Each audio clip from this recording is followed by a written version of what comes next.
Importantly I think PIA यकीनी तौर पर एक सक्सेसिव गवर्नमेंट्स कोशिश करती रही उसकी इस्लाह करने के लिए, उसको बेहतर बनाने के लिए नाकामी का सामना करना पड़ा। कैंसिल हो गई, रात में ईमेल करते ना, आपने रात में ईमेल क्यों नहीं की? मैम मैं कह रहा हूँ मेरा $6000 का नुकसान है, आप $6000 का वाउचर बना के दे मुझे, मैं जाता हूँ अभी आपके साथ, बनाइए। ऐसे उसका इंडेक्स बढ़ रहा है, उसका कोई डायरेक्ट ताल्लुक आम आदमी की परेशानियों से, जिसमें महंगाई है, इन्फ्लेशन है, अनएम्प्लॉयमेंट है, नहीं है। भाई मसला यह है कि पाकिस्तान में लोगों से लोग जब टिकट खरीदते हैं आउट ऑफ कंट्री जाने के लिए, जैसे ये पाकिस्तान के अंदर या फिर दुबई जाना चाहते हैं या फिर किसी और देश से, जब ये PIA की टिकट खरीदते हैं, जब ये एयरपोर्ट पे आते हैं तो एयरपोर्ट पे इनको प्लेन नहीं मिलता। लाहौर से ही खबर है, गैस बहरान शिद्दत इख्तियार कर गया है। नाश्ते और खाने के औकात में गैस सप्लाई न होने के बराबर है। लाड़काना डिवीजन में बिजली चोरों के खिलाफ ऑपरेशन के दौरान सैपको हुकाम का अनोखा कारनामा, 2.5 साल बच्चे पर बिजली चोरी का मुकदमा दर्ज करा लिया।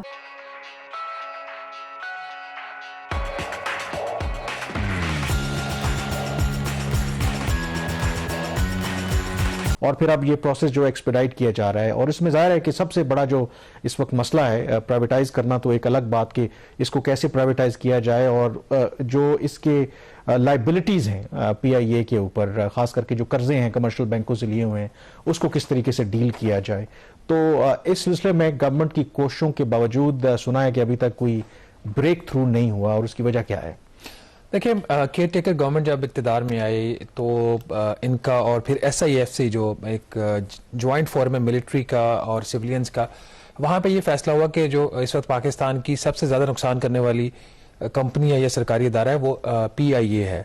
तो जिसके इस साल के जो नुकसानात का तखमीना है वो 153 अरब रुपया मिनिमम लगाया गया। तो फैसला ये हो कि इसको फास्ट ट्रैक करके इसकी निजकारी की जाए, और इसको फास्ट ट्रैक करने के लिए जो प्राइवेटाइजेशन का पोर्टफोलियो था वो डॉक्टर शमशाद अख्तर साहिबा से वापस लेकर फवाद हसन फवाद को काबीना में शामिल किया जाता है और उनको वो पोर्टफोलियो दिया जाता है। उसके साथ ही जो काबीना की निजकारी की कमेटी है उसकी सदारत भी डॉक्टर शमशाद से वापस लेकर फवाद साहब को दी जाती है कि ताकि प्रोसेस एक फास्ट ट्रैक के ऊपर चला जाए। लेकिन जो डेवलपमेंट्स हो रही हैं उसे लगता नहीं है कि ये टारगेट्स अचीव होंगे। कोशिशें ज़रूर हो रही हैं।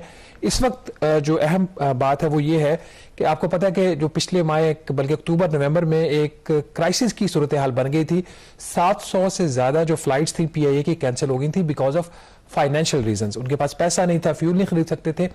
तो अब खदशात ये दोबारा पैदा हो रहे हैं और ऐसी इतलात आ रही हैं कि PIA को दोबारा इसी किस्म के मसाइल का सामना करना पड़ सकता है। उसकी वजह यह है कि 23 अक्टूबर को एक कमेटी बनाई थी, technical committee doctor Shamshad Akhtar ने, जिसकी सरबराही जो थी वो फवाद साहब के एक जो इम्पोर्टेंट उनके ऑफिसर हैं जिनको खुद वो सिलेक्ट करके प्राइवेटाइजेशन कमीशन में लेके आए। उस्मान बाजवा साहब वो इस वक्त सेक्रेटरी प्राइवेटाइजेशन कमीशन है।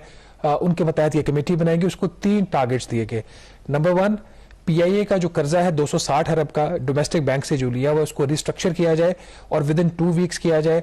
दूसरा उसका टारगेट ये था कि जो PIA को 15 अरब रुपया फौरी चाहिए। फौरी क्यों चाहिए था? आपको पता है क्राइसिस लाइक सिचुएशन बन चुकी थी उस वक्त।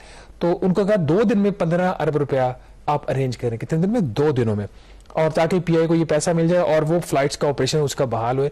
तीसरा उसका हदफ ये था कमेटी का, उसको जो टारगेट दिया गया कि इसका आप ऐसा एक प्लान बनाएंगे PIA का जिसके तहत जो ऑप्टिमल ऑपरेशनल लेवल उसका है, एक मिनिमम लेवल जो जिसको आप रिटेन करके PIA को आप मार्च तक चलाएं और तब तक इसको प्राइवेटाइज कर दिया जाए।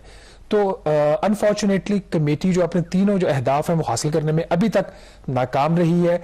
इसकी जो डेडलाइन थी कमेटी के काम करने की वो पहले 8 नवंबर को खत्म हुई। इसको 2 हफ्ते की फिर एक्सटेंशन दी गई और उस 2 हफ्ते की एक्सटेंशन के बाद नाज़िम बल्कि 3 हफ्ते की एक्सटेंशन थी। एक्सपेक्टेशन यही थी कि 30 नवंबर तक ये कमेटी जो है अपनी फाइनल रिपोर्ट वो वज़ीर ख़जाना को सबमिट कर देगी और उसके बाद PIA की डेट की रिस्ट्रक्चरिंग के ऊपर बाकायदा काम शुरू हो जाएगा।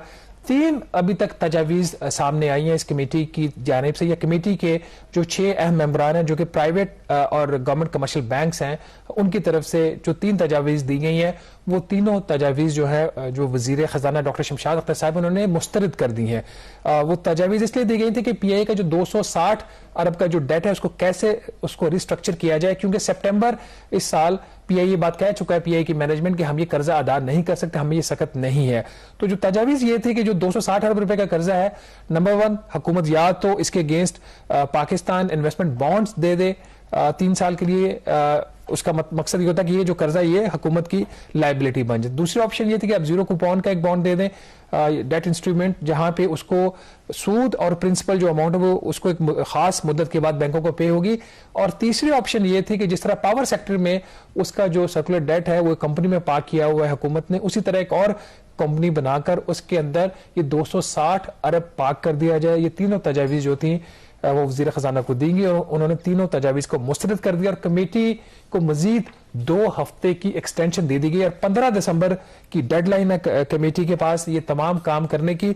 अब कामरान, इसमें जो क्रिटिकल चीज़ है ये तो फेज गुजर गई कि 260 अरब का तो झगड़ा खड़ा हुआ है। अब मसला यहां पे ये पैदा हो गया है कि 15 अरब रुपया मजीद कर्जा बैंक्स देने के लिए तैयार नहीं, और बैंक्स बिल्कुल अपनी जगह पे हक बजानब है कि एक साइड पे आप उनको कह रहे हो कि 260 अरब जो पिछला कर्जा हमने आपको दिया हुआ है वो आप रीस्केड्यूल कर दो, और दूसरी साइड पर कह रहे हो कि 15 अरब रुपए का और कर्जा दे दो। तो ये दो मुतजाद बातें हैं, इनकी आपस में कोई रबत बनता नहीं है। अगर आपकी अथॉरिटी नहीं है $6000 का वाउचर बनाने की, जिसकी है उसको बुलाएं, मुझे लिख के दे, मैं बाहर जाता हूँ, लिख के दे, मैं बाहर जाऊंगा, वो लिख के देगा तो मैं बाहर जाऊंगा। मेरे आगे होटल की बुकिंग हुई हुई है, मेरे आगे रेंटल कार की बुकिंग हुई हुई है, आप मुझे वाउचर्स बना के दे, मैं जाता हूँ अभी। मेरी 6 बजे की मीटिंग थी दुबई में, सुबह 5 बजे से इधर हम जलील हो रहे हैं, उसके बाद मेरी अगली फ्लाइट है एम्स्टर्डम की। अब इसका सोल्यूशन तो देना कुछ। आपको अंदाजा नहीं है यहाँ पे कितना जरूरी काम है और वो वर्थ क्या है उनकी वर्थ रुपयों में तो है ही नहीं। अगर हम फिर, क्योंकि वो बोलते हैं कि उसमें फ्यूल नहीं है। भाई जब फ्यूल नहीं है तो आप टिकटें क्यों बेच रहे हो? आप बंद कर दो, जहां जहां आपने जो है वो ऑफिस खोले हुए हैं, जहां जहां आप वो टिकटें बेच रहे हैं वो जगह बंद कर दो, या आप ऑनलाइन बेच रहे हो वहां पे आप वेबसाइट बंद कर दो। फिर आप लोगों को टिकटें बेच रहे हो। जब लोग अपने पैसों से टिकट खरीदते हैं, आते हैं एयरपोर्ट पे तो प्लेन नहीं मिलता। यहां पे ऐसे लोग हैं जो बोल रहे हैं हम 18 घंटे से वेट कर रहे हैं। अच्छा भाई, किसी को जरूरी काम होता है कि किसी दूसरे देश में जाने के लिए कोई मीटिंग होनी होती है, या किसी को इमरजेंसी होती है, कोई मरीज के पास जाता है, कोई डॉक्टर के पास जाता है, किसी के जॉब का मसला होता है, तो यहां पर भाई एरोप्लेन ही नहीं है, PIA मिल ही नहीं रहा है। और ये PIA के स्टाफ वाले वहां पे ऐसे खड़े हुए हैं जैसे फाइनल हिंदुस्तान नहीं PIA वाले हारे हैं। और फिर ये बोल रहे हैं कि भाई, अच्छा इतनी बेशर्मी के साथ ये बंदा बोल रहा है कि भाई मसला कुछ और नहीं है, मसला फ्यूल नहीं है। भाई जब फ्यूल नहीं है तो टिकटें क्यों बेच रहे हो? ये ऐसे हरामखोर हैं कि दूसरे देशों को तो छोड़ो, ये अपने लोगों तक को लूट रहे। और फिर यही बेवकूफ लोग जो पैसे देके यहां पे PIA का वेट कर रहे हैं, PIA आराम से किसी कबाड़ खाने में अभी खड़ा हुआ है, ये लोग उसका वेट कर रहे हैं, फिर यही लोग जो है फिर हिंदुस्तान को ट्रोल करते हैं। और अगर ये समझा जाए कि स्टॉक एक्सचेंज इंप्रूव हो रहा है तो मईशत बेहतर हो रही है, ये पूरी तरह से सही बात नहीं है। मगर स्टॉक एक्सचेंज की जो इम्प्रूवमेंट है वो ये ज़रूर निशानदेही करती है कि पाकिस्तानी और बैरूनी सरमायाकार इस बात पर अब पॉजिटिव हैं या कम से कम नेगेटिव नहीं हैं कि उनको मजीद पैसा स्टॉक एक्सचेंज में लगाना है। जब वो पैसा स्टॉक एक्सचेंज में लगाते हैं तो उसका अल्टीमेट नतीजा कंपनियों में एक्सपेंशन होती है, मगर उसमें बहुत टाइम लगता है। तो ये कहना कि इमीडिएट कोई स्टॉक एक्सचेंज की बेहतरी पाकिस्तान की मईशत की बेहतरी को रिफ्लेक्ट कर रही है, ये बात ठीक नहीं है।